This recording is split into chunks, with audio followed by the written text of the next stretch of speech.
such a big star to me.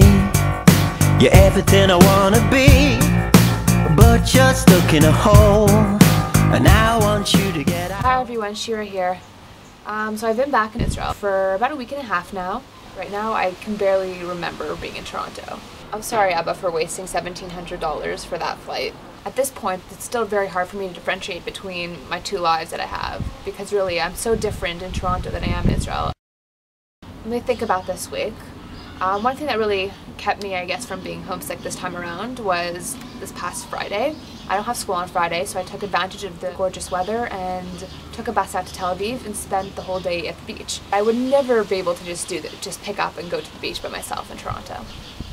So this week was Yom HaAtzmaut, and before celebrations of Yom HaAtzmaut start, we of course have Yom HaZikaron, which is a remembrance day for all fallen soldiers and all the people who were killed in terrorist attacks in Israel.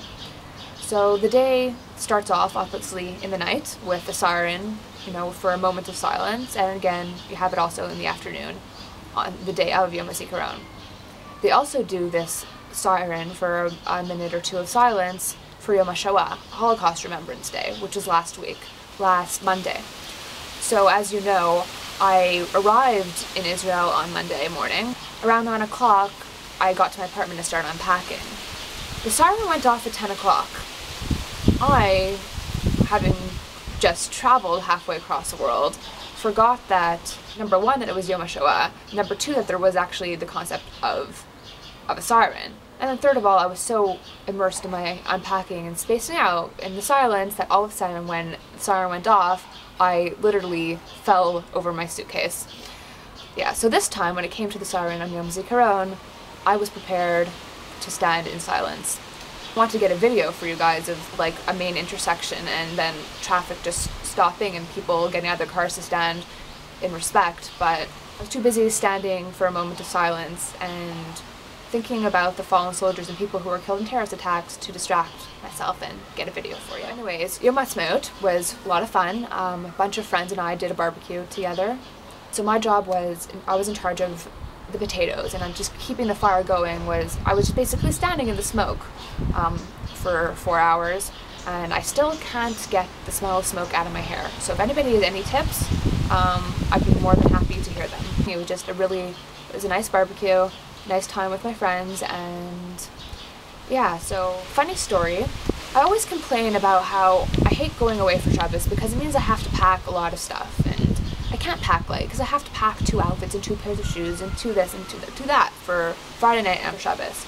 My mother always tells me that nobody would notice if I wore the same thing Friday night to Shabbos.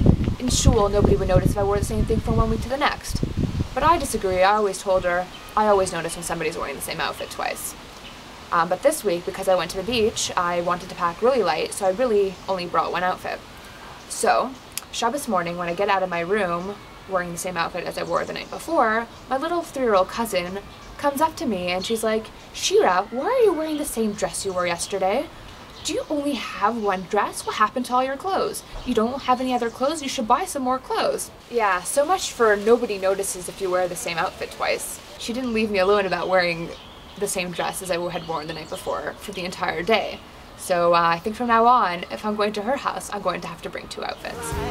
On your face, let it shine, just let it shine. Let it shine. I can still smell the smoke through the shampoo. This is like my 10th time washing my hair since Tuesday. I really don't think this is normal.